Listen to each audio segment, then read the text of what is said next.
Esse episódio da Gregário Cycling é oferecido por Fazenda Santa Julieta Bio, alimentos orgânicos direto do produtor.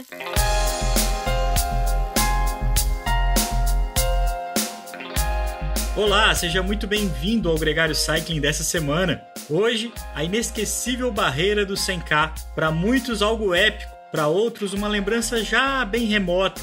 Para todos nós, uma etapa importante na formação como ciclista. A gente fala sobre esse momento com a certeza que você vai se identificar com algumas das passagens citadas aqui e principalmente com a intenção de inspirar mais pessoas a viver o ciclismo de uma maneira mais prazerosa. Claro que sem abrir mão da busca pelos limites, um pouquinho de sofrimento nunca é demais, mas não precisa ser puro perrengue. Esse podcast é perfeito para você recomendar Gregário para um amigo que está começando ou mesmo buscando inspiração para começar. Compartilhe o Gregário com ele e as suas experiências com a gente. Conte pra gente como é que foi os seus primeiros 100K, marque a gente nas mídias sociais. Vai ser muito legal interagir com você sobre esse assunto. No episódio de hoje, o treinador Gabriel Vargas volta aqui ao podcast com dicas para encarar os primeiros 100K e principalmente o que não fazer nos treinos longos para que essa experiência seja a melhor possível, para que você chegue exausto, mas feliz com seu pedal. O André Reis é um dos ciclistas nascidos na pandemia, um esportista já veterano. A sua paixão pelo ciclismo de estrada é recente e as suas conquistas estão ainda frescas na memória. A gente conversa com ele sobre essa evolução e sobre a forma como ele enxerga o esporte. Esse é o nosso episódio número 100, uma marca importante, mas também é só uma passagem. Assim como esse episódio e os seus primeiros 100K, a Gregário Cycling está só começando.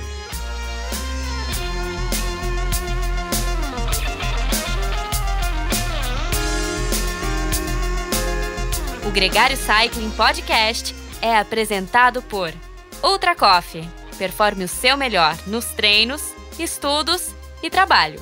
Ciclovia do Rio Pinheiros, a ciclovia que revoluciona o jeito de pedalar em São Paulo. Saiba mais sobre nossos parceiros na descrição desse podcast.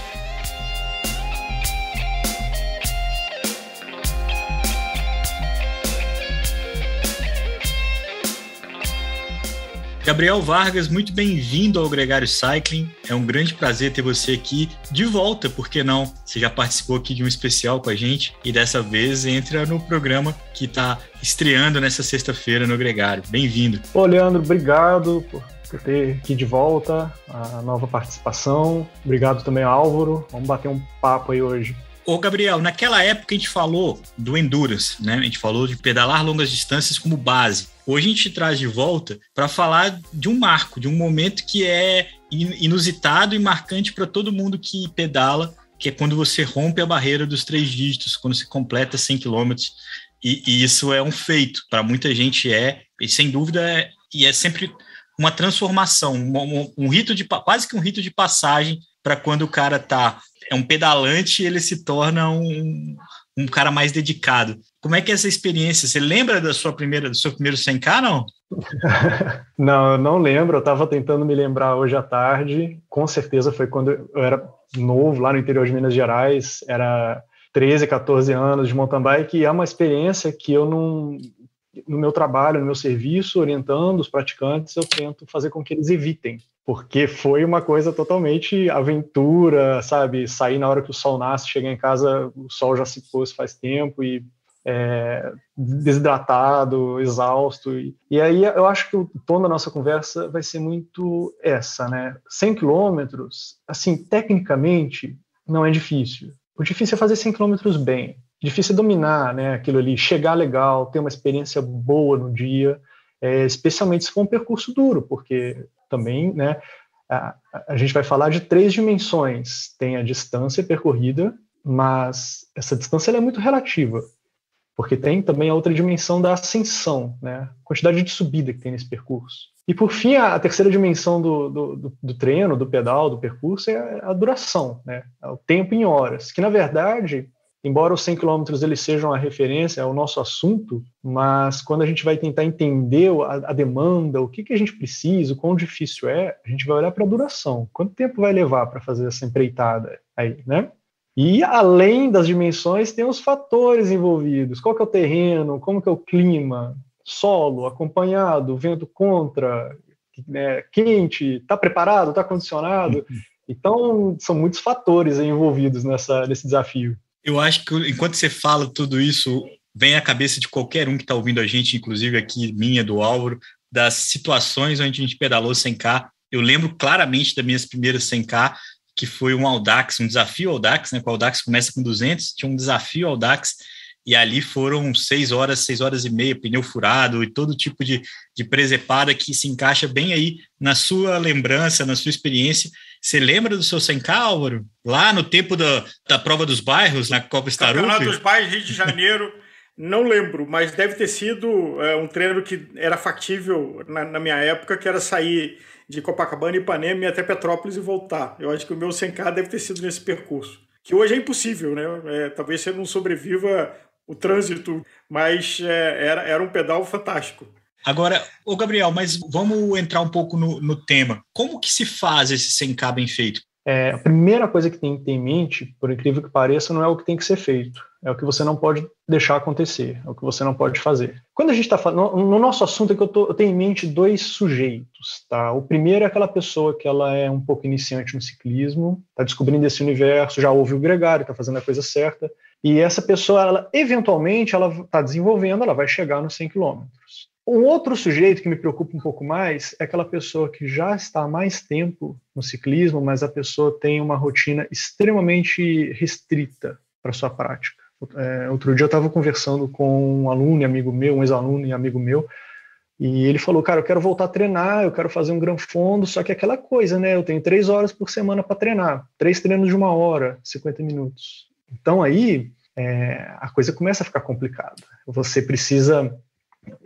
para esses 2 sujeitos, né, você tem abordagens diferentes. Para aquele lá que é mais iniciante, é uma questão de aprendizado, de evoluindo, desenvolvendo, né? E para o outro é dentro do que ele consegue fazer, dentro do tempo que ele tem disponível, fazer algo ótimo que coloque ele nas mínimas condições para chegar no dia e sofrer o mínimo possível para fazer essa distância. Porque fácil, não vai ser, de jeito nenhum. Gabriel, do segundo caso, outro dia eu vi uma resposta boa. Você não precisa de um treinador, você precisa de um padre, porque isso é um milagre, né? Você treinar 3 horas por semana e fazer 100 quilômetros. A gente acaba entrando numa seara de algo assim que me preocupa muito, que é o seguinte... conseguir fazer não quer dizer que vai ser até adequado. Por exemplo, se você me pedir hoje para daqui a 2 horas sair para correr uma meia maratona, eu acho que eu consigo. Eu acho que eu consigo correr 3 quilômetros sem me machucar. Eu acho que eu vou me lesionar, eu acho que vai ser uma coisa horrível, eu acho que o custo disso vai ser muito grande. Então, voltando nesses 2 sujeitos que eu falei, o primeiro, que é aquele que está começando, está desenvolvendo, tem uma série de etapas, e a gente vai falar disso, né? Igual o Leandro perguntou, a partir de que momento que ele pode dizer, acho que eu estou apto a ir para o meu dia D, né? Uma coisa que é legal é que você não precisa, seja só para completar a distância, ou seja para completar um Gran Fondo, por exemplo, a gente não precisa já ter feito a distância total, a duração total, a ascensão total. Muitas vezes a gente consegue se considerar preparado já tendo feito 50% daquela distância num treino, às vezes 60%, às vezes 70%, às vezes até menos. E isso depende de muitos fatores, isso depende de várias questões, não tem como eu te responder assim, não, se você quer fazer 100 km, o ideal é que você já tenha feito pelo menos 60%. Eu acho que 60%, que seria 60%, é uma margem muito segura.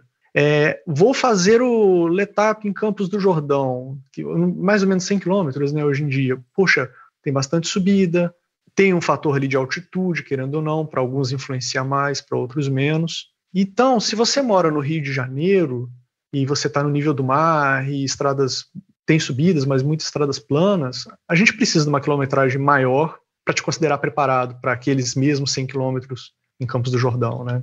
Você observa de um tempo para cá, e eu acho que não faz muito tempo, onde os atletas que estavam chegando no esporte tinham mais pressa. Houve uma melhora da capacidade de treino, de técnicas, ou se é um pouco de precipitação, de que chega um atleta cliente e pede para o treinador, e o treinador se esforça para dar um jeito para dar, mas tem uma barra sendo forçada aí. Muitas vezes já é escrito na prova, né? Eu acho que é uma questão de referência.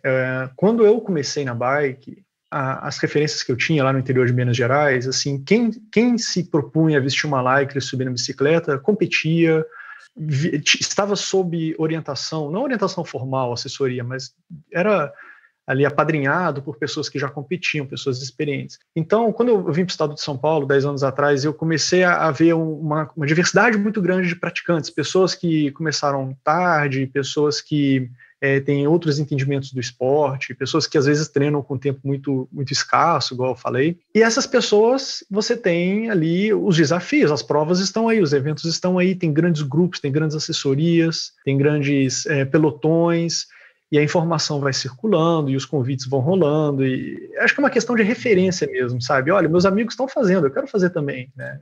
Vale a pena esperar, às vezes a experiência, aquela frase, a gente nunca está preparado 100% para alguma coisa, né? O que a gente pode estar é muito despreparado. E talvez ritmo, tudo isso resumindo, assim, de qual é a sua estratégia e qual é a sua execução na prova.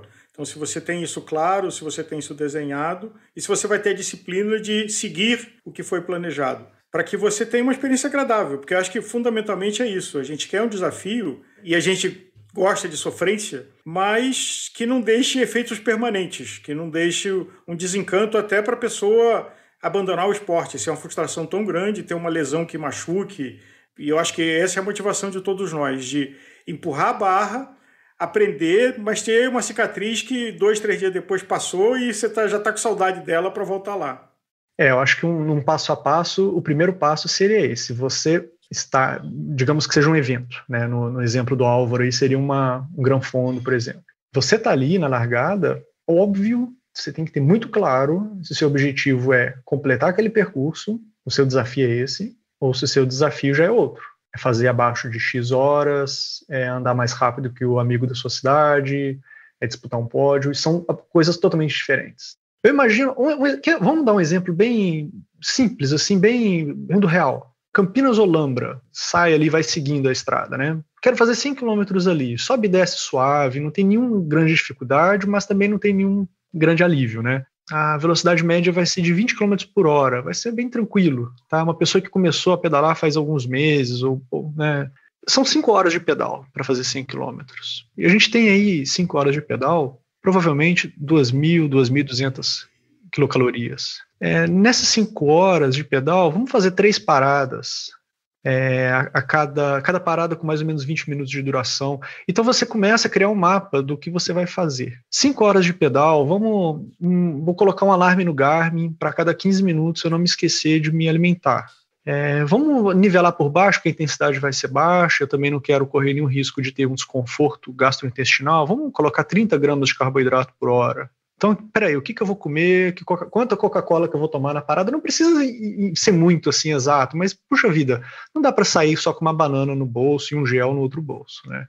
Então, você começa a não só a sair de casa bem planejado para o seu desafio, mas durante o desafio, você fica ali analisando o que você está fazendo, refazendo as suas contas, controlando o seu pace, eu estou dentro do meu cronograma, eu estou dentro do que eu imaginava, e como o Álvaro disse, você acaba ficando imerso naquilo ali, sabendo o que vem pela frente, já se sentindo preparado, se sentindo mais seguro, se sentindo amparado pelo seu próprio planejamento. E é essa dica que vai fazer com que, mesmo que a pessoa não esteja apta, vamos dizer assim, claramente, evidentemente apta a ir lá e fazer o seu primeiro 100 km, é isso que vai permitir que ela cumpra, porque ela vai se alimentar corretamente para aquele desafio, para a demanda, então ela vai ter um abastecimento correto, ela não vai deixar o tanque esvaziar e não vai quebrar. Hidratação, se você vai controlando qual quantidade de água que eu tomei, onde que eu vou parar para pegar mais água, quanta água que eu tenho que pegar, o que vai ter nessa água, vai ter um carboidrato, um isotônico.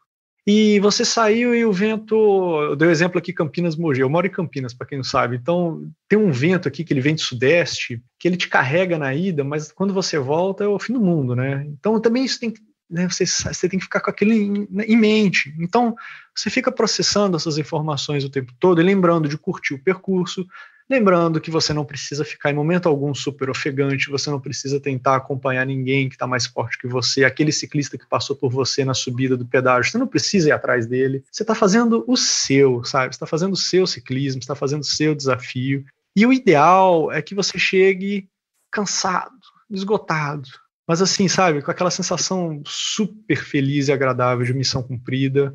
Eu acho que é o ideal para quem realmente tem os 100 km como desafio e está fazendo isso pela primeira vez. Gabriel, você acha que os Gran Fondos, que cada vez vão se popularizando mais e até você fez uma lista muito interessante dos mais duros do Brasil, ajudaram o atleta amador a criar metas, a criar desafios, a motivar uma atividade do ciclismo mais regular?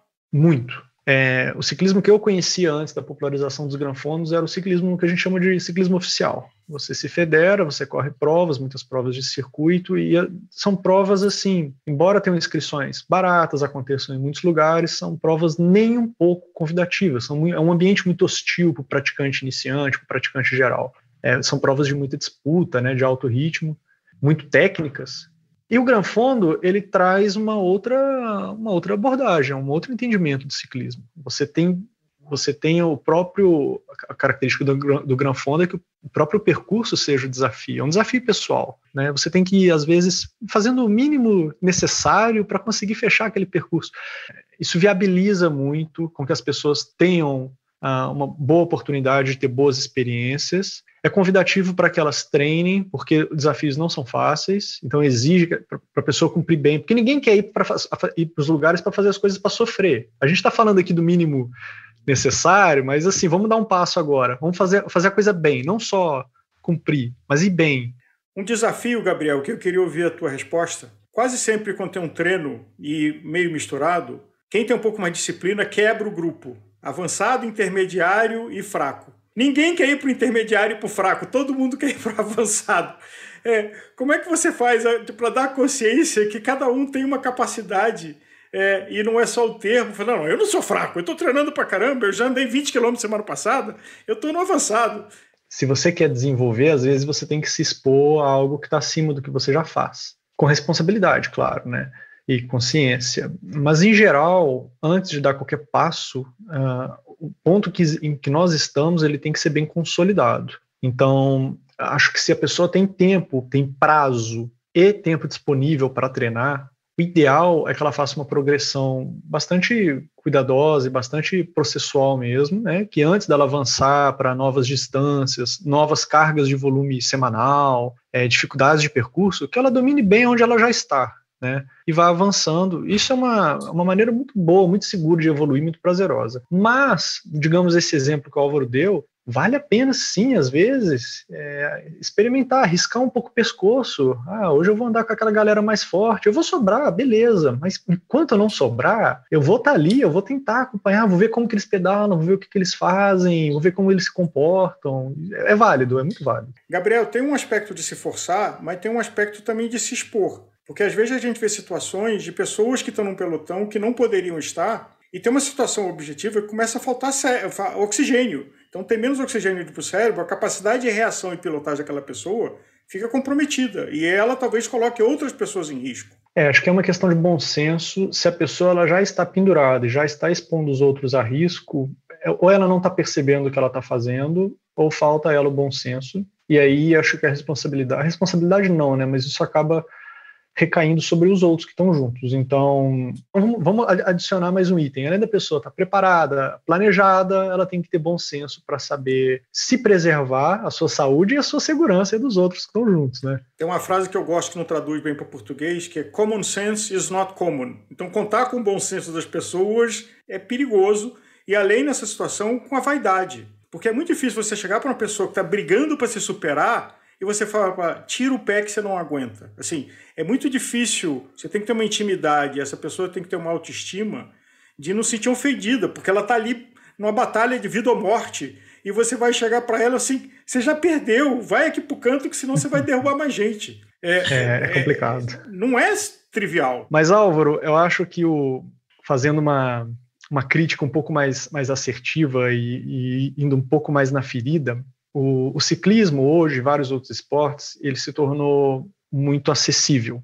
Não acessível por estar barato, mas é porque você tem muitos praticantes, foi aquilo que eu falei, você tem muitas referências e muitas possibilidades e oportunidades. Você tem muitas lojas, muitos pelotões, muitos lugares para pedalar, você vê muita gente pedalando. Então isso tá lá, up for grabs, né? Você pode se transformar num ciclista da noite para o dia.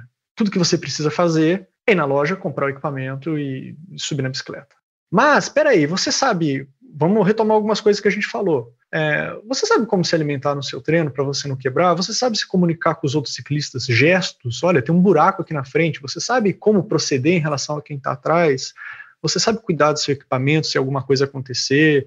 Você sabe como você está na estrada? Você sabe se posicionar, se cuidar, né? Então, assim, uma coisa que eu vejo muito, Álvaro, que eu acho que é um pouco triste, assim, que é a pessoa que ela chega, ela começa a praticar o ciclismo e ela consegue acessar todo o equipamento do que tem do melhor, né? E ela vai para a estrada e ela vai sofrer pra caramba, vai ser horrível, vai ser duro, vai ser cansativo, vai doer. Ela vai olhar para baixo e vai falar, poxa, eu já tenho um melhor equipamento, né? O que eu posso melhorar aqui? O que eu posso... Então isso é desmotivador. Eu já vi muitas pessoas que começaram a praticar aos 30, 40 anos e largaram a bicicleta, porque a minha dica é uma das coisas mais legais do ciclismo, que é um universo complexo, em termos de conhecimento, em termos de equipamento, práticas, né? São muitas coisas, né? Deixe margens, sabe? Tanto em relação ao equipamento, quanto em relação ao que você faz, os seus desafios, né? Dê passos. Comemore os seus passos, sabe? Celebre os seus passos, defina quais serão eles.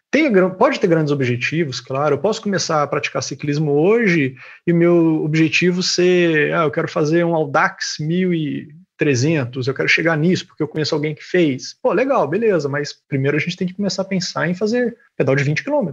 Depois começar a pensar em fazer vários de 20. Depois começar a pensar em fazer um de 50, vários de 50, um de 50 um pouco mais rápido, um de 50 com subida. Então, assim, abrace cada etapa e celebre elas, tá? Independente de quais sejam. Isso é muito gostoso, porque você vai ticando as caixinhas uma após outra. Isso é muito bom. Gabriel, eu só faria um adendo que eu não acho que é para quem está no começo. Eu acho que tem muita gente que pratica o esporte há mais tempo e esqueceu que tem algumas coisas para prestar atenção. Então, a gente está falando, sim, no sentido pleno, literal da palavra, tem a ignorância, o desconhecimento, mas eu acho que também tem pessoas que têm a exposição, mas não têm o conhecimento. Tem o tempo de selim, mas não teve a atenção. E alguns esportes, como você mencionou, por exemplo, o triatlo, não demanda na sua rotina recorrente o desenvolvimento de técnica de pilotagem. Porque quase sempre a bicicleta é feita para andar reto, em circuitos planos, sem muito desafio. E aí, na hora que você pega alguém que treina muitas horas nisso e coloca num circuito que exige mais técnica, essa pessoa não teve essa exposição. Eu já tive caso, assim, de falar para um aluno meu, falar, olha, o seu equipamento superior está te prejudicando. A sua roda de carbono de perfil alto, veloz e leve, está te atrapalhando. Põe uma roda de alumínio que você vai pedalar melhor, porque estava na estrada, passava a carreta, falava que a bicicleta ficava oscilando. Chegava na descida, falava que não freava bem. Chegava na subida, falava que era pesada. Então, poxa vida, você quer... Não foi o que eu falei com ele, mas eu estou falando para todo mundo, né? Você quer... O que você quer? Você quer ter uma bicicleta bonita, só a aparência, né? Ou você quer fazer a coisa bem feita? Eu tenho a resposta para você. A bicicleta mais bonita. É um erro, mas é compreensível. Agora, eu queria que te fizesse o mesmo recap que você fez das coisas que a gente falou tecnicamente, Gabriel. Quem está imaginando pedalar distâncias maiores ou que está aumentando o seu desafio, ela vai ter que pensar, e aí eu vou passar a palavra para você, mas ela vai ter que pensar na análise do percurso, na alimentação, no cuidado da manutenção da bicicleta. Vamos lá, me ajuda. Bom, vamos lá então. Ideal, assim, que você já tenha feito um percurso semelhante, pelo menos uns 60 quilômetros, com conforto, né? Chegando em casa sabendo que poderia ter feito mais. E principal, mais importante, que é o que vai te salvar mais, é a alimentação. Seu motor sem combustível, ele não vai andar. Saiba que você vai fazer paradas para se alimentar, saiba que na véspera você vai fazer um carbo loading, vai ter uma alimentação legal, não vai comer nada diferente, e você vai levar suprimentos com você. Como o objetivo não é performance e vai ser uma atividade prolongada, não leva gel, gente, leva banana, leva uma rapadurinha, leva até uma coisa pobre em carboidrato, que é amendoim, coisas salgadas, mas assim... Alimente-se durante o treino, tá? E se você quiser entrar nas continhas, no mínimo 30 gramas de carboidrato por hora, para você ficar legal. Lembrando que isso também pode ser alguma coisa ali na sua água, pode ser um isotônico, pode ser um carboidrato. Gente, isso aí você já tem 90% da garantia de sucesso com essas dicas.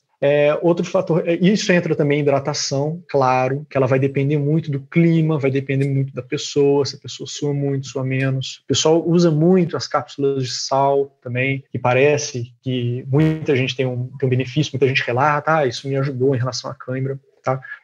A questão do percurso, claro, se você tem liberdade de escolher um percurso, né, opte por algo que seja confortável em termos de trânsito, de exposição a tráfego de veículos, um percurso limpo, que diminua a chance de você furar um pneu, que evite subidas duras, íngremes. Não precisa ficar fugindo tanto de subidas até longas, mas subidas suaves. Por exemplo, aqui na minha região a gente tem Morungaba.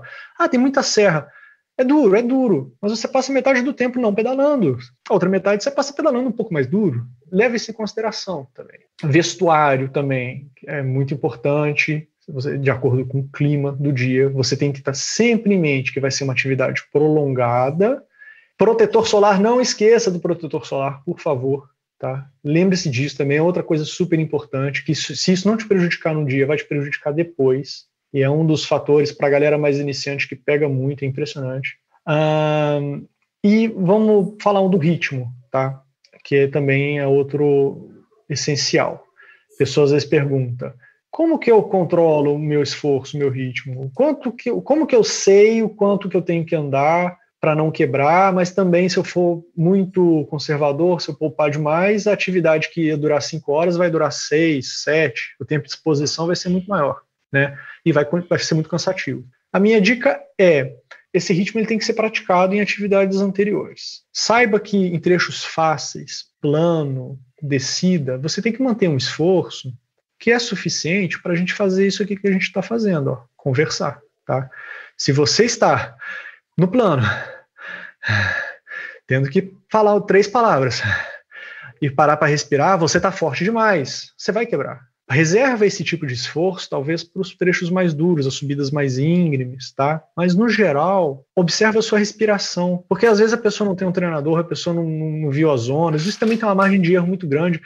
É melhor você perceber o seu esforço e vai, assim, não precisa ser super leve, porque você está bem planejado, bem alimentado, tudo sob controle, mas cuidado, o começo do treino especialmente, sabe? Vai tranquilo, vai prestando muita atenção na sua respiração, sempre buscando ser confortável. E aí vem a dica final, que é evitar tudo aquilo que vai te atrapalhar. Principalmente paradas muito longas quando for comer. Se tiver com mais gente, combinar algum esquema, algum jeito para evitar ficar naquele pareando, espera o penúltimo, espera o último, e o antepenúltimo espera o penúltimo, e fica aquela coisa que não desenvolve. Combina, vamos todo mundo encontrar em algum lugar, tá? E o equipamento também levar contigo. Vou levar um canivete de ferramenta, vai pesar, vale a pena, sabe? Vale a pena, inclusive, o que você vai levar contigo no dia, a escolha do pneu, se você tem essa possibilidade, se vai levar bolsinha, se vai levar bolsinha de guidão.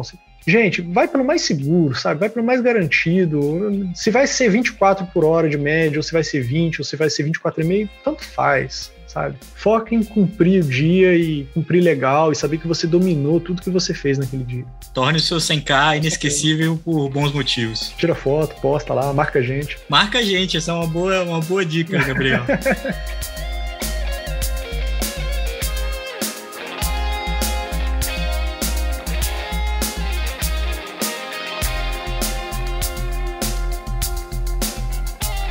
Conheça os produtos Gregário, itens de qualidade com a nossa identidade. A caramanhola preferida do pelotão com a nossa cara. Conheça a Fly Elite, edição especial Gregário. O link está na descrição desse podcast.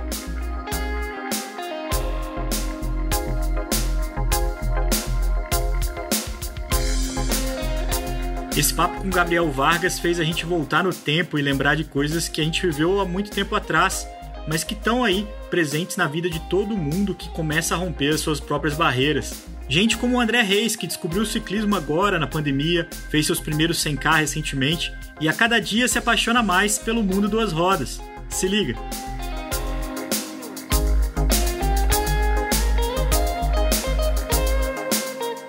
André, muito bem-vindo ao Gregário Cycling. É muito bacana receber você aqui para a gente conversar um pouco da sua nova paixão, que é o ciclismo. Muito obrigado pelo convite. É uma honra participar do Gregário. André, privilégio ter você aqui no nosso 70º programa. E aqui um disclosure de que nós somos amigos de infância. Apesar que eu estava na bicicleta e você no futebol e depois no tênis. Como é que foi a tua passagem do futebol e do tênis para o ciclismo?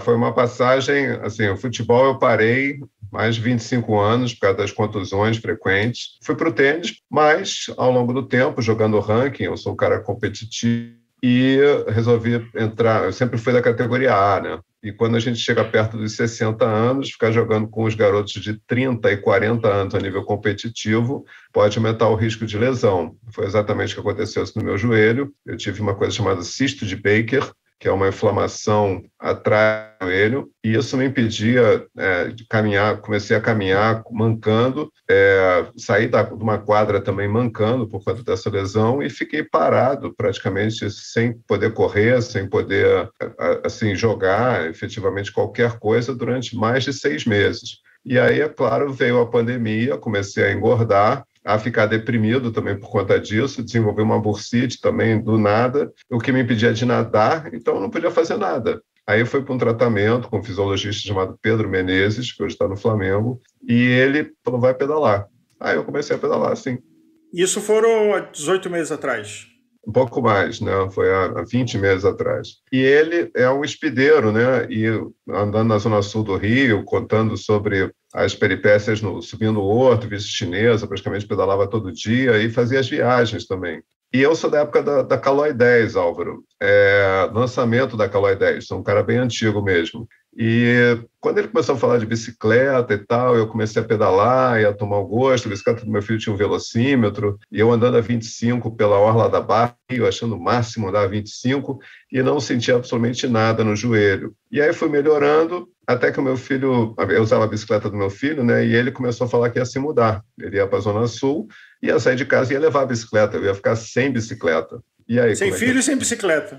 Pois é. Aí eu falei, bom, então eu vou ter que comprar a bicicleta, né? Não tem jeito. E estava totalmente por fora de preços, né? E aí começou, então, o meu primeiro susto. Entrou no mundo da bicicleta de estrada, começou a ver o que era um nicho muito específico, né? Onde os preços nem sempre são tão convidativos, né? E eu lembro a conversa nossa, e eu acompanhei esse teu começo, né? Entre várias pessoas te apoiaram, de que talvez você chegou na loja e olhou o preço e não, mas é isso, mas não tem um 0 a mais aqui nesse número que vocês estão me dando?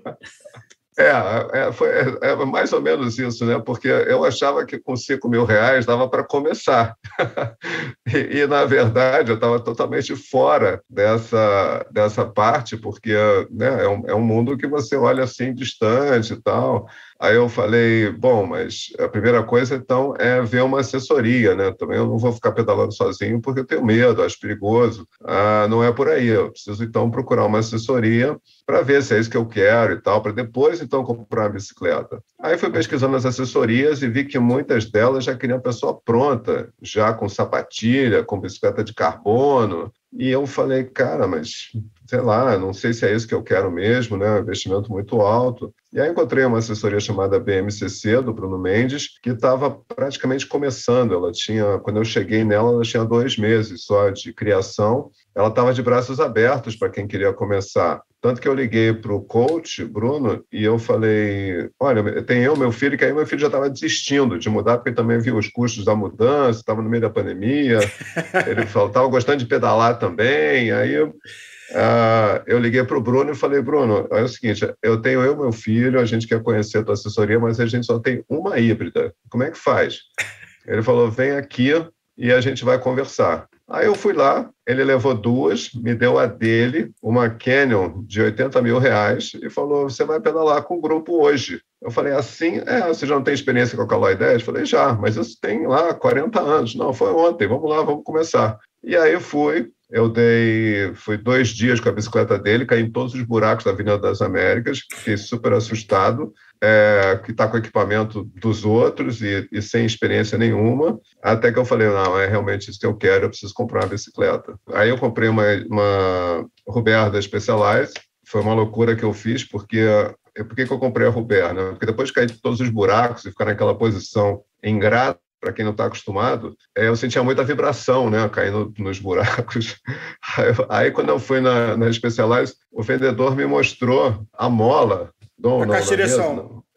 Pois é. Aí, cara, quando eu vi aquela mola, eu fiquei louco. Eu falei, caramba, então vai amortecer, né? Pô, vai amortecer, aí quanto é que é o preço? Aí ele falou, aí eu fiz o seguinte, eu dei o cartão, fechei o olho e apertei a senha. E foi assim que eu comprei uma bicicleta zero para começar, uma Robert de entrada para começar na Speed. E aí o meu filho também, ao longo do tempo, um mês depois, ele também viu que era aquilo que eu quero, comprou uma Venge usada na mesma loja lá do Renato Estrela, e tinha a minha mulher, né, a Fátima, que gosta muito de pedalar também, e eu falei, vamos nessa. E comprei uma Trek para ela usada, e então teve um momento que nós três estávamos iniciando num clube de pedal do Rio de Janeiro.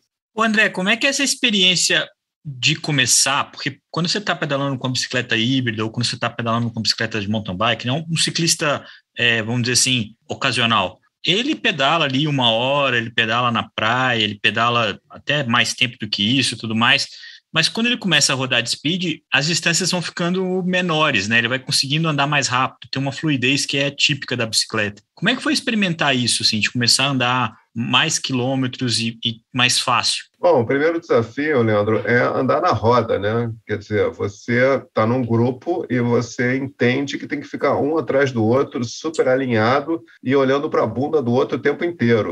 Isso é meio estranho quando você está só acostumado a passear, olhar a paisagem para um lado para o outro, de repente você tem que ficar fixo num ponto não muito interessante do corpo de outra pessoa, mas mas a técnica, pelo que eu entendo, não entendo muito, claro, é exatamente essa, né? Quanto menos você olhar para o lado, mais alinhado você vai ficar. Então, esse foi o primeiro desafio, né? E na sequência também a questão do desgaste, né? Para você não queimar o teu cardio logo. O Rio de Janeiro tem muitas ladeiras, todo o circuito que a gente vai tem que subir pelo menos a prainha lá, e os viadutos também no meio do Caminho das Américas. Então essa que é a primeira parte, você não pensa nem em quantos K você está andando, pensa simplesmente em completar o percurso, conseguir ir e voltar já é a maior façanha que você pode conquistar no início. E essa sensação de que o teu conforto de maiores horas e maiores distâncias foi vindo para você e você até descobrindo menos sofrimento e mais prazer. Isso é uma coisa super natural, né? Na medida que você adquire técnica, né, e você vai andando nessa questão do alinhamento, o cardio vai vindo, né? Então, o que era o primeiro viaduto, que era um desafio, você já consegue entrar nele e sair com mais facilidade. Não perder a roda também é uma coisa bastante importante, né? Porque aí tem os sinais, né? Você tá na cidade, o sinal fecha, aí todo mundo para. Aí começa a andar, você no início tem que brigar com o clipe para poder encaixar o pé ali, nisso o povo já foi, você está ali, está atrás, tentando dar um gás para chegar junto. Então são os desafios do iniciante, né? Você fala, caraca, como é que eu vou conseguir chegar no grupo que já está lá 30 metros na frente, né? Então eu acho que essa primeira parte, né, do principiante para o intermediário é um tremendo desafio, mas você ao longo do tempo vai conquistando, né? Então, e aí sim surge o prazer, né? Pô, você sai do intermediário, de andar a 28, 30 para 32, 36, eventualmente, né? Pô, já está se achando bom para caramba, né? Eu acho que foi isso que aconteceu.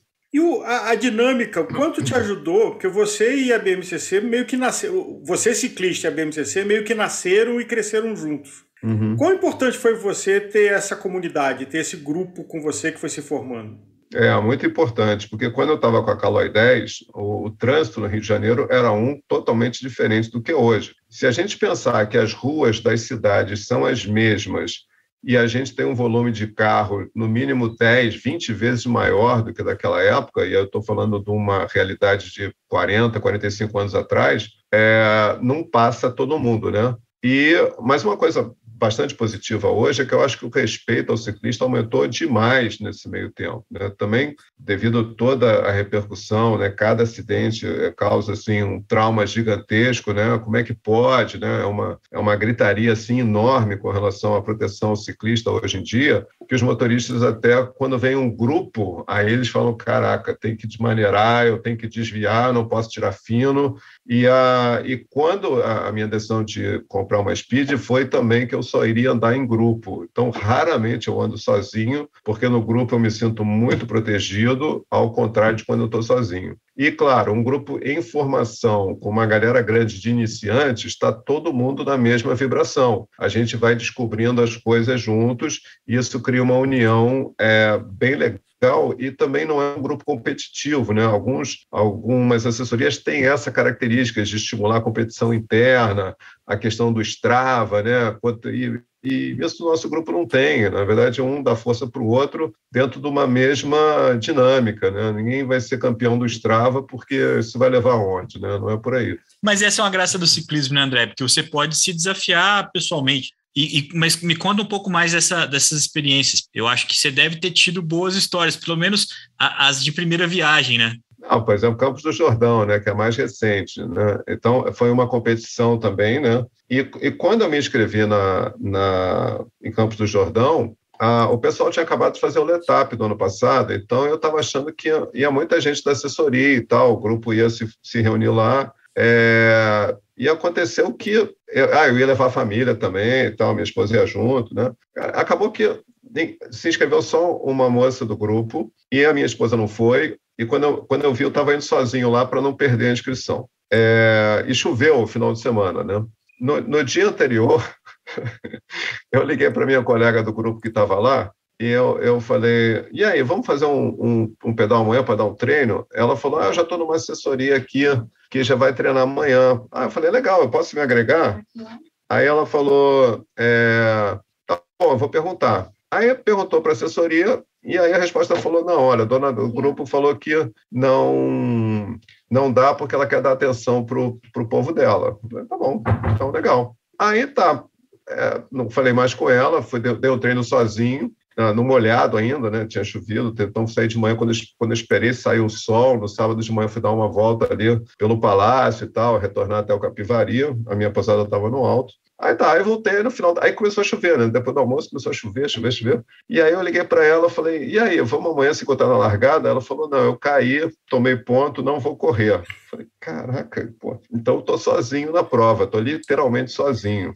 Então, um lugar que você não conhecia, com tempo adverso, sem um grupo perto de você. E aí, pior, choveu a noite inteira, né? E eu nem dormi, preocupado, sozinho na pousada, chovendo a noite inteira, a minha pousada no alto, lá perto do palácio, eu tinha que descer até o Capivari para largar, e eu falei, não vou.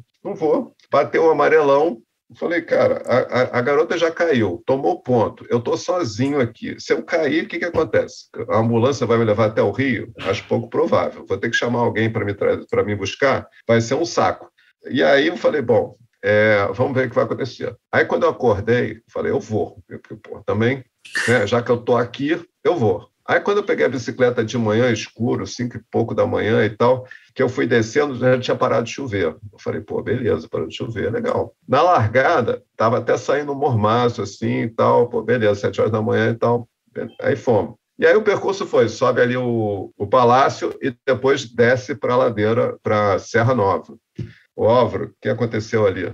Choveu, neblina, e um carro furou o bloqueio e subiu na contramão. Tudo ao mesmo tempo. E aquela ladeira, para quem não conhecia, parece a serra, né? Parece interminável. Você vai descendo assim, cara, que negócio não acaba nunca.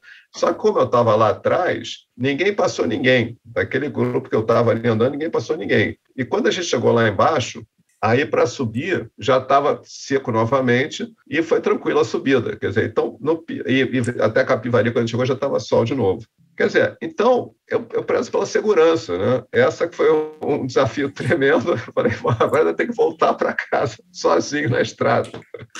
Tudo bem, bota a bicicleta dentro do carro e volta mais 6 horas por Rio. Mas acabou que deu tudo certo, adorei o circuito, a organização também foi muito legal. Esse foi o único lance que foi esquisito, porque tinha bloqueio de gente em todos os cruzamentos, as entradas de rua, não sei como esse carro furou, mas ficou pouco tempo também, porque o pessoal atrás não viu esse carro subindo. Então, acho que ele entrou e saiu e pronto. E foi uma coisa assim muito pontual.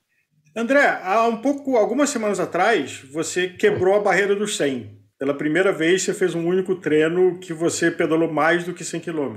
Quando você se preparou para isso? Quanto foi um marco? Ou simplesmente foi mais um dia do teu amadurecimento como ciclismo? Foi muito natural, Álvaro, porque foi a terceira vez que eu fui em Guapimirim, né? Na primeira foi logo quando eu estava entrando, quer dizer, eu entrei no grupo em outubro, já com a minha bicicleta, e a primeira viagem, o road, foi em novembro, final de novembro. E aí, para aquele grupo que eu estava, andou só 50K. Pô, e 50K sem parar, sem sinal, sem nada, era 25 para ir, 25 para voltar, quase que eu não volto, quase que eu fico em Guapimirim até agora lá, para poder respirar e fazer o percurso de volta. Aí, na segunda viagem, meses depois, foi 70K. Aí a gente foi até a cervejaria e voltou. Mas é um circuito tranquilo, né? Tem uns morrinhos, sobe e desce e tal, não tem um ladeirão, né? Não tem uma escalada, é só morrote, sobe e desce e tal, é muito bom para quem está começando. E nesse último foi um percurso nosso, que eu já evoluí, né, para o P2, né? Tem P1, que é o principal, o P2 e o P3, eu sou do P2. O P2 já era 100K. E aí, quando eu cheguei no meu Strava, que eu botei concluir, deu 101. Aí eu falei, pô, tá vendo? Primeira vez que eu atingi 101 na estrada, que é uma coisa que eu curto, natural. Não foi uma coisa assim que eu vou ter que chegar lá e tal. Não, uma coisa simplesmente aconteceu. André, com esse histórico de 20 meses, você hoje se considera um ciclista? Já, né? Porque quanto tempo leva para formar um ciclista, né? Eu sou um felizardo, nunca tive nenhuma queda. As 4 quedas que eu tive foi parado por causa do clipe, aquela coisa de tira o pé de um lado e inclina a bicicleta para o outro. A gente sabe muito bem. Todo mundo. Todo mundo, né? Mas eu levei 4 vezes para aprender a soltar o pé e inclinar para o lado certo, né? Foi isso que o meu duro aprendizado do joelho ralado aqui do lado esquerdo, né? Eu sempre caía para o lado esquerdo. Então, aí a pergunta que não quer calar. A pergunta que não quer calar é o seguinte: quando é que você vai raspar as pernas? Bom, Álvaro, eu sou da geração hippie, né? A geração hippie se orgulhava dos pelos, cabelo no peito. Eu sei que isso mudou, essa estética mudou bastante ao longo do tempo, né? Mas vamos deixar as pernas assim, né? Eu sou muito zoado no grupo por conta disso, né? Mas como tem gente da minha geração lá também, acabam entendendo a minha estética. É um ganho que você ainda pode dar, né? É uma carta que você mantém na manga. Cientificamente, isso é muito incerto. Mas ao contrário, cientificamente é 100% provado que não faz diferença. Mas no exato. Psicológico, no efeito placebo, exato. faz toda.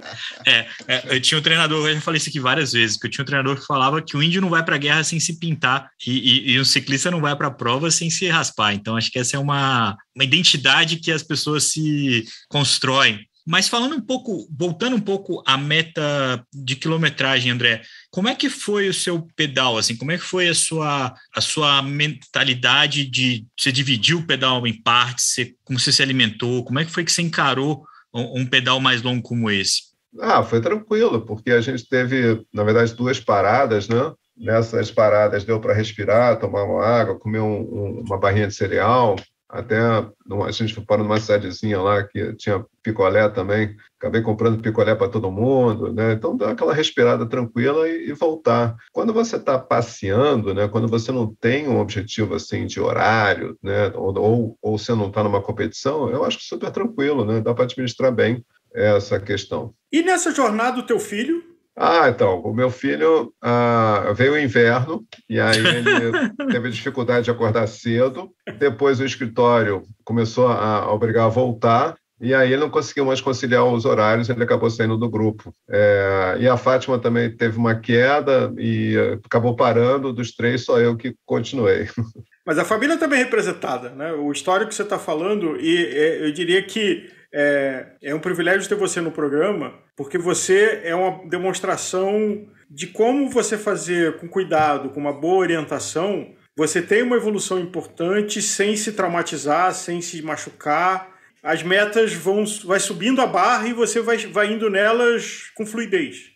Porque se você encara a coisa seriamente, né? O que eu digo seriamente? Né? Vamos treinar 3 vezes por semana, né?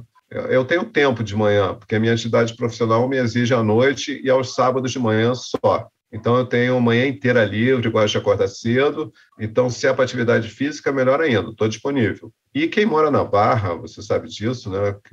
Que é carioca, é um local privilegiado para o ciclismo. A gente tem aqui plano, a gente tem ladeira, a gente tem a praia, tem o vento também, que cria uma condição diferente, uma dinâmica super desafiadora em alguns momentos. Tudo isso praticamente na esquina da minha casa. E aí, se você encontra uma assessoria legal que te abre os braços, incentiva e está junto nesse início, que eu acho que é o mais complicado, porque por que adianta uma assessoria que só quer gente que ande a 38, 40 por hora? Como é que você chega até lá? Quanto tempo leva você batendo cabeça até chegar? E mais, nosso grupo tem muitas mulheres acima de 50 que estão se descobrindo no esporte. Para uma mulher de 50 pegar uma bicicleta, acordar cedo, sair no escuro e treinar 2 horas, é um tremendo desafio. E o nosso grupo tem essa característica. O coach é muito paciente, trabalha com essas inseguranças de uma forma excepcional, bate fotos maravilhosas, porque ele é fotógrafo profissional também. E qual a mulher que não quer se ver retratada ali, cara, com paisagem, com visual, com a roupa? Então, esse conjunto de benefícios, de atrativos, torna o grupo, para o principiante, para o intermediário, uma coisa fantástica, fabulosa, que no Rio de Janeiro, sinceramente, eu não vi igual. Muito legal, André, porque eu acho que você acaba colocando na gente uma situação que talvez a gente nem tivesse pensado antes dessa conversa, de que o 100 é uma etapa, não é um objetivo. E isso reflete também na nossa identidade, porque esse é o nosso 100º episódio, né? O 100º podcast. Então, a gente estava trabalhando com a ideia do 100K como uma etapa, e aí a gente se encontra, a nossa história e a história sua. E, nesse momento, eu preciso te perguntar o que vem por aí. Essa prova de Miguel Pereira é o Desafio Tudo Rio. Legal. Que é um evento que vale a pena, quem não está ligado, se ligar, porque, de fato, é uma marca muito importante, né? O Tudo Rio foi um evento que marcou muito nos anos 2010 em diante ali, principalmente para os profissionais, e agora volta com essa versão amadora. Quem puder, procurem conhecer, entender um pouco mais, porque é um desafio que vale a pena realmente. Eu acho que prestigiar quem trabalha muito pelo ciclismo, que é a Luísa Jucá, que fez o Tudo Rio original e está voltando com a propriedade agora e merece todo o nosso apoio e força. Então, depois de Miguel Pereira, né, qual seria o próximo desafio? Né? Recentemente houve a Paris-Roubaix, e essa é uma prova que o Álvaro já fez. Não sei como é que ele sobreviveu à carne moída daqueles paralelepípedos todos, mas poderia ser um objetivo de longo prazo, porque o volume de investimentos, a preparação e tudo isso pode um dia me levar até lá. Mas tem que amadurecer muito ainda, vai ter que muitas provas regionais para cumprir antes de chegar nessa etapa aí. Então, olha, já está pré-convidado para a gente fazer aqui uma live do seu retorno pós-Roubaix e contando como foi a sobrevivência aos pavês até a gloriosa entrada no velódromo. Pois é, né? Vamos ver se vai rolar isso um dia, né? Não é um desafio modesto, mas com certeza é uma vitória a ser conquistada com muito orgulho.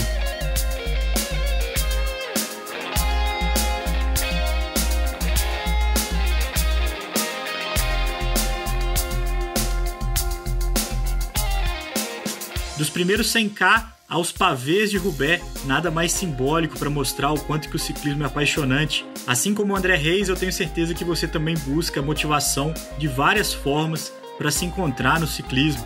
A gente agradece a sua audiência, espero que você tenha gostado desse episódio e te convido para acompanhar de perto os podcasts Gregário. A gente tem muita coisa legal. Toda semana a gente tem uma oferta variada de conteúdos para você, para quem gosta de mountain bike, para quem gosta de tecnologia, para quem gosta de acompanhar o ciclismo de alta performance dos profissionais que estão na Europa. Aqui na Gregário Cycling tem sempre um podcast que se encaixa ao seu perfil. Siga a gente nas mídias sociais, siga a gente no seu player de podcast preferido, ative as notificações, a gente também está no YouTube, se você preferir ouvir a gente por lá. Um grande abraço para você e até a próxima!